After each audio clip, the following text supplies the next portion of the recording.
Okay, so I'd like to invite everybody to begin and just feel your body. And before you close your eyes, I'd like to invite you to look around your room and look over your shoulders. And this time when you look around your room, I'd like you to really notice the absence of anything physically harmful or dangerous in your space. Notice the absence of dangerous animals, of dangerous objects, of dangerous people, dangerous smells, dangerous temperature, dangerous amounts of water or fire. Just notice the absence of danger. And as you notice the absence of danger, notice what happens to your body. Then you might want to bring your head forward and then move around a little bit in your cushion so that you're seated in a way that feels comfortable and relaxed.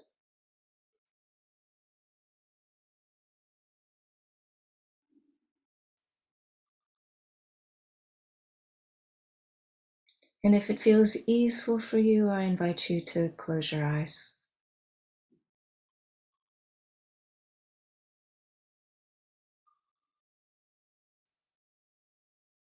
And we're going to take a little bit of time and go through the body and relax. I'm starting with the feet, connecting with the feet, just noticing the toes and letting them relax, and the ankles,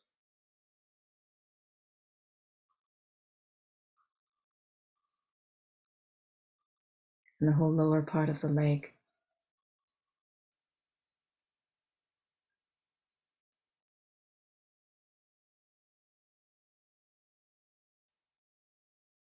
And the upper part of the leg.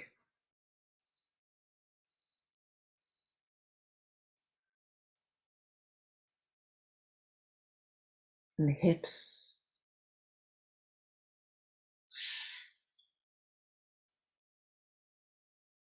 And the whole lower part of the torso.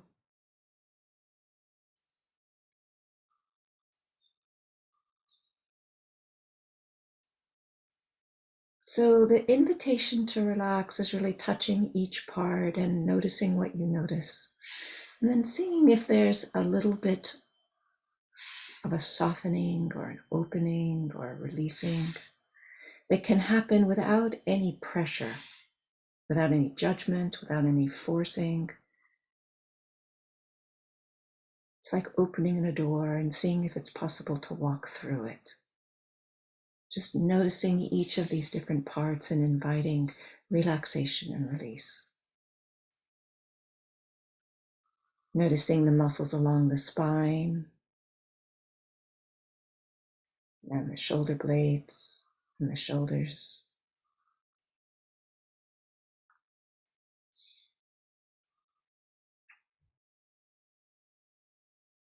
Noticing the muscles in the neck.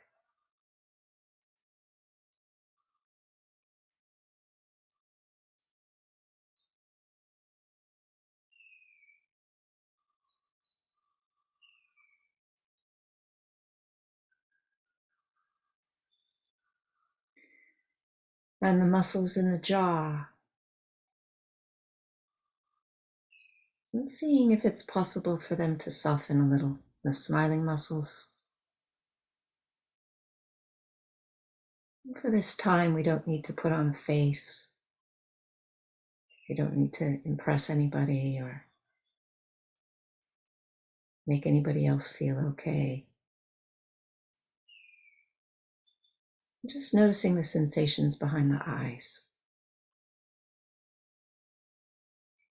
Softening the muscles behind the eyes. And then the forehead. Softening the furrows in the brow.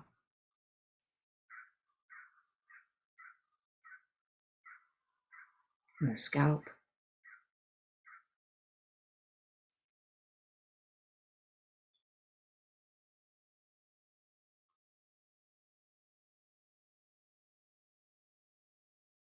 So take a couple of deep cleansing breaths and breathing in new fresh air and relaxing, releasing on each out breath.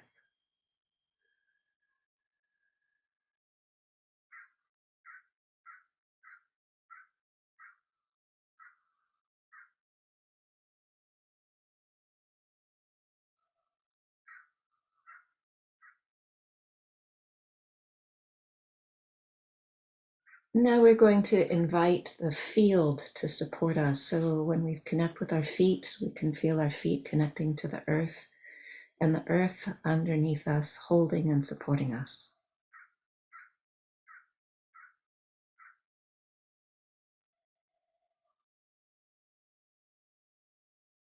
And even though each of us are in a different location, it is the same earth that's holding and supporting us. It's not compartmentalized. It's not a different earth. It's the same one earth. It's the same Gaia that's holding and supporting each of us in our own unique location.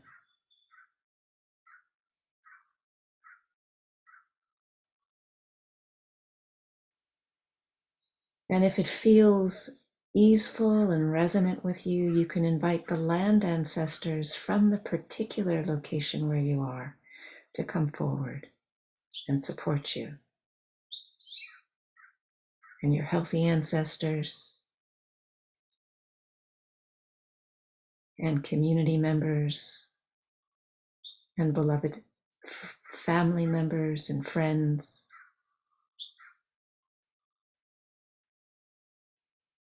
and animals, so that there's an energetic field holding each of us,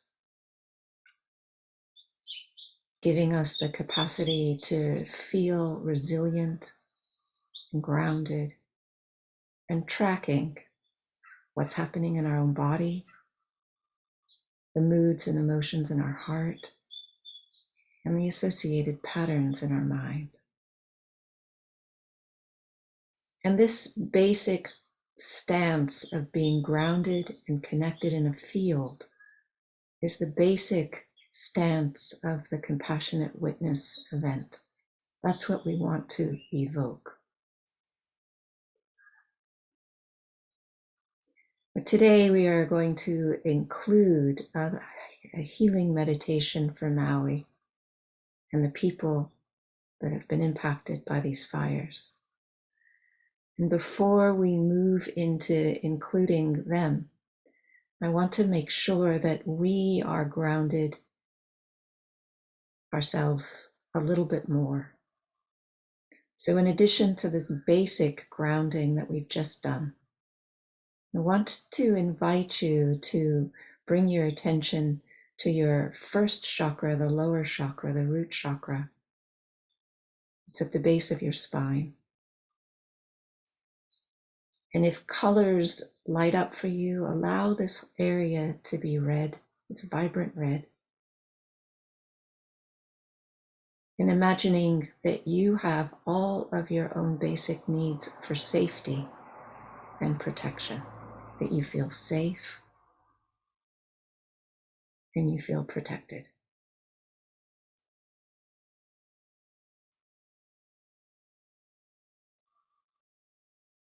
Now moving up to the second chakra, just a couple inches below the belly button, alongside the spine, and see this bright orange color, allowing pleasure, sense pleasure, relational pleasure, spiritual pleasure, and the pleasure of just being to fill you, feed you, nourish you. Now moving up to the solar plexus area and seeing this area bright yellow.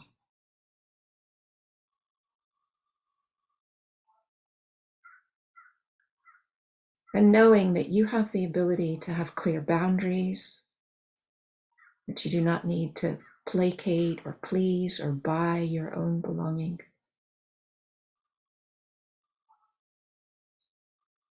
You can say no, and you can say yes. And those are your choices.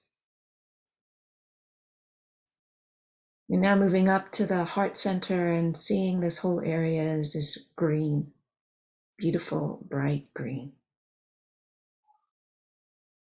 And bringing in the ability for you to receive tenderness and affection and caring and attunement from friends and from partners and from colleagues and from parents. For you to know what loving kindness is like as an activity and as a way of being. That you can touch into the quality of love as who and what you are.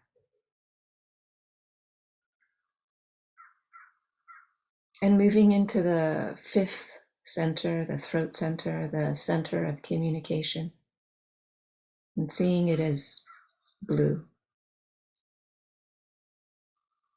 That you can ask for what you need, you can understand other people's needs, and communication is clear.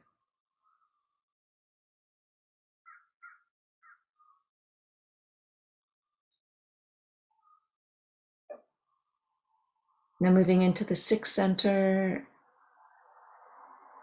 the spot between your brows and connects in the middle of your head. And this is one that opens you to visioning, to seeing beyond the ordinary.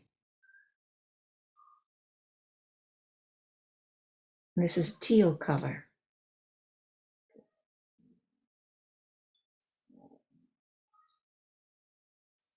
And then the seventh chakra is at the top of the head and it's purple.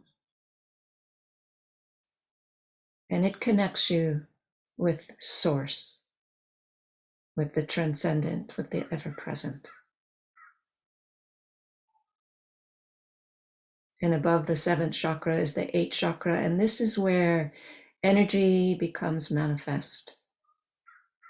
This is where we can have an idea of what it is that we want, and we can allow it to take shape.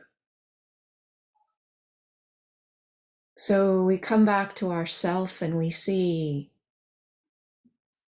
our chakras light up: red, orange, yellow, green, blue, teal, purple. That we have our basic needs, that we are healthy and grounded, and that from this healthy radiance of colors emits this white light.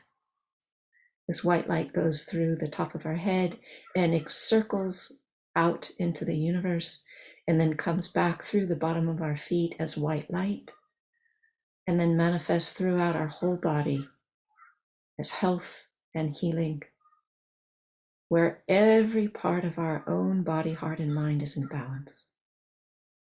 And it is from this place of being grounded, having our own basic needs met and balanced, that we can share with others. So seeing yourself healthy and grounded with each of these areas healthy and lit up, and this white light is moving out through the top of your head and radiating outwards. And let it include our friends, our colleagues, people that we don't know in Maui who've just been through a tragedy.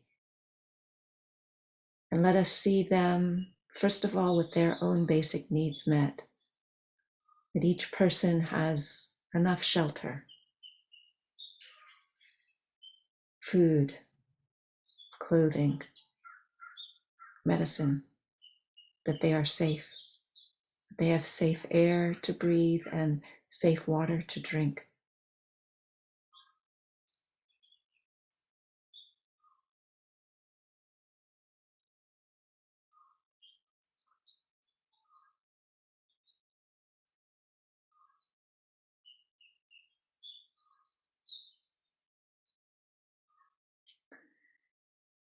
And now let us touch the grief and the shock from the white light that releases out of the top of our head. And let that white light envelop them and help them hold what is present, allowing it to gently and softly metabolize.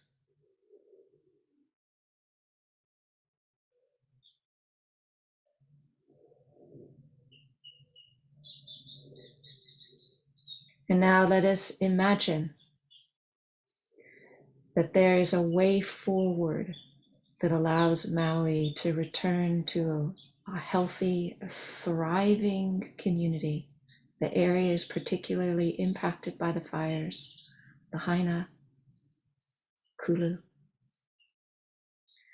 that is culturally sensitive, environmentally sustainable, and positions the Hawaiian people as front and center in the decision-making process around what and how things unfold.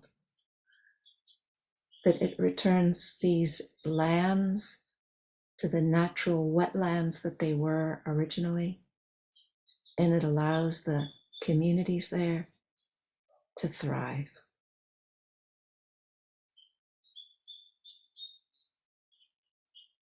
So that they can have their immediate short-term needs met and their long-term needs met in a way that is culturally appropriate, sensitive,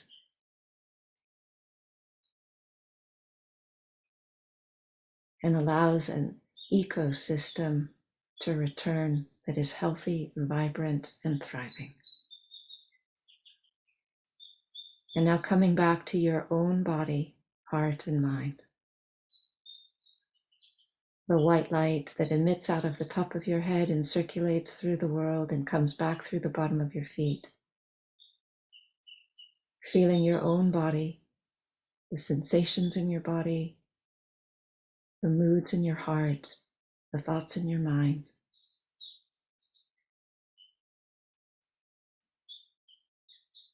And when you hear the sound of my bell, gently and softly open your eyes.